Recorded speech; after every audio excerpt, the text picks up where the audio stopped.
Rebonjour à tous, je vais maintenant vous montrer comment faire une approche en manuel.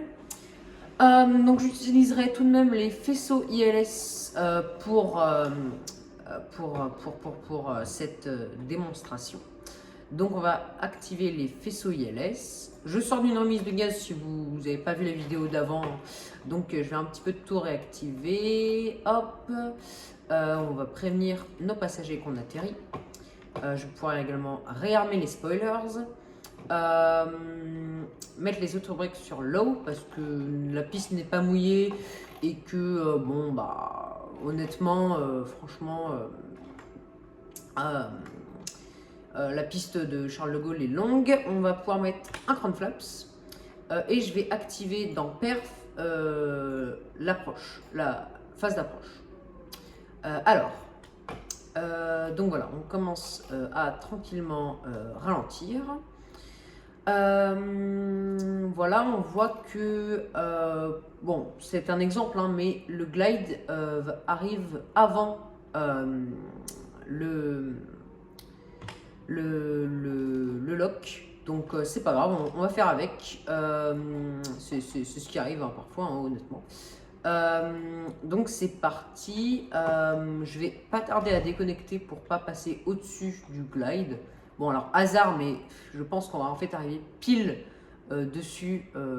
Allez, je pense que je déconnecte. C'est parti. Alors, hop, je déconnecte.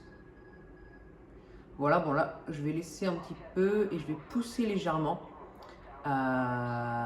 Voilà, hop, je pousse pour rester bien sur le lock, hein, sur le glide, pardon, qui est juste ici, et aussi sur le point vert. Du coup, hop, voilà, je vais pouvoir un petit peu me laisser glisser vers la droite. Déjà, pour les approches en manuel, c'est quand même vachement conseillé d'être tout simplement avec une avec une bonne vue de l'aéroport. Voilà. Ensuite, donc, je vais essayer un petit peu de prendre le lock, mais bien sûr sans activer rien du tout, hein, juste avec la force de mes mains. Petite aide aussi, vous pouvez essayer d'aligner le petit losange vert ici sur votre route. Donc là, bon, en l'occurrence, j'arrive carrément à voir la piste. Voilà, donc je pousse un petit peu parce que je vois que je suis au-dessus du glide. Voilà, hop, je rattrape un petit peu. Bon, alors après, faut aussi un petit peu, pas forcément de l'expérience, mais bon, faut un petit peu comprendre aussi un petit peu l'avion, j'ai envie de dire. Là, par exemple, voilà, je suis un petit peu au-dessus du glide, donc je pousse un petit peu le manche. Voilà. Bon, je sais pas trop comment expliquer ça, en fait. C'est juste pour vous montrer comment faire pour faire une approche en manuel. Voilà. On va donc prévenir nos passagers de notre atterrissage imminent. Voilà. Hop, je suis un petit peu trop à gauche, donc je mets un petit peu de coup à droite. Voilà. Hop, 2500 check. Hop, je le vois juste ici, donc c'est notre hauteur. Voilà, je fais des petites corrections. Surtout, faites des corrections, regardez, très douces hein, avec vos commandes. Sinon, pas des ça. Regardez ce que ça fait sinon. Vous voyez, c'est moche. Bon, je récupère du coup l'axe de la piste. Mais voilà, faites vraiment des toutes petites corrections avec votre manche. Donc voilà. Je vais expliquer aussi lors de cette remise des gaz au final, hein, voilà. Mais bon, atterrissage en réalité. Comment faire également pour vous savez, la manœuvre finale qu'il y a quand on est en manuel et aussi quand on déconnecte avant l'atterrissage non automatique, Cat 1. Donc vous savez, il y a une petite manœuvre à faire avec le palonnier pour vous remettre dans l'axe de la piste, mais au niveau du train d'atterrissage. Donc vous voyez qu'on passe hop, les 6 nautiques, on va pouvoir sortir notre train d'atterrissage. Hop, je vous conseille de mettre ces touches avec G, voilà. Donc voilà, j'essaie de me diriger vers la piste, mais surtout, là par exemple, en l'occurrence, il y a beaucoup de vent. Donc ça ne veut pas dire que vous devez avoir votre nez qui va vers la piste. Voilà.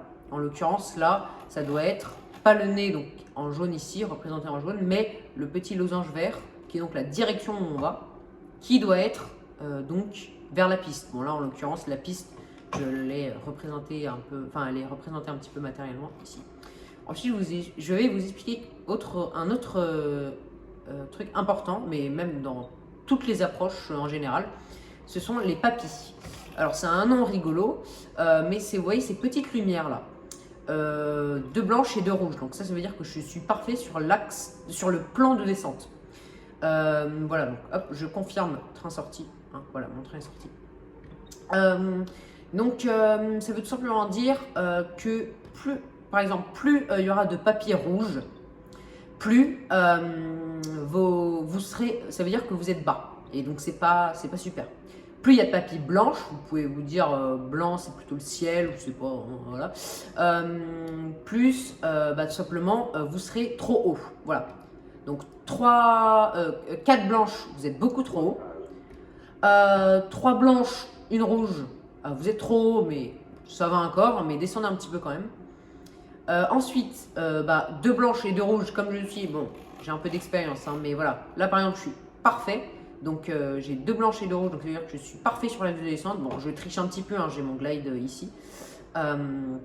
Et puis vous avez également plus de rouge, donc ça semble maintenant logique, hein, mais plus c'est rouge, plus vous êtes trop bas. Voilà. Alors les papilles du jeu donc de Flight Simulator sont un peu buggées. Regardez, si je me mets trop en bas, voilà, regardez, là elles sont rouges par exemple. Et si je me mets là, hop, elles redeviennent normales. Dans la vraie vie, les papilles, elles sont notées des capteurs qui arrivent à détecter un avion en approche. Et donc, elles arrivent à afficher automatiquement son plan de descente sur les papilles. Sur Microsoft Flight Simulator, c'est en fonction de où l'utilisateur regarde, ce qui n'est pas très réaliste. Voilà. Donc, je vais faire une remise de gaz, hein, mais bien sûr... continuer et je vous conseille d'ailleurs de regarder la vidéo W si vous voulez plus d'informations sur l'atterrissage, enfin si vous voulez une vraie vidéo sur l'atterrissage. Donc voilà, là je suis légèrement trop bas mais ça va encore, hein, voilà. Hop. Hop, et c'est parti. Hop. Je passe en manuel toga.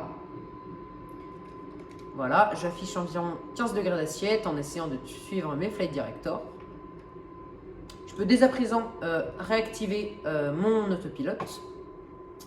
Alors, tac, bon là, si vous voyez que ça affiche ça, vous poussez. Ensuite, je vais rentrer mon train d'atterrissage, enlever mes faisceaux ILS qui ne me servent plus. Hop, et je vais pouvoir passer en climb. Ok, je suis passé en climb. Je vais pouvoir enlever mes autobrakes, désarmer les spoilers, remonter tous mes flaps et prévenir nos passagers de, encore une fois, cette remise de gaz. Et je vais enlever les lumières qui se trouvent dans le train d'atterrissage puisqu'on l'a rentré. Bon, alors maintenant on va très vite passer à la prochaine vidéo qui sera donc la prochaine mise à jour, la prochaine vidéo, pardon, qui sera donc le déroutement. Voilà, le déroutement vers notre nouvel aéroport, puisque bon voilà, maintenant pour le RP on peut dire que j'ai décidé de me dérouter. Voilà, l'atterrissage est trop compliqué à Charles de Gaulle, donc on va se dérouter, mais ce sera l'objet de la prochaine vidéo. À tout de suite.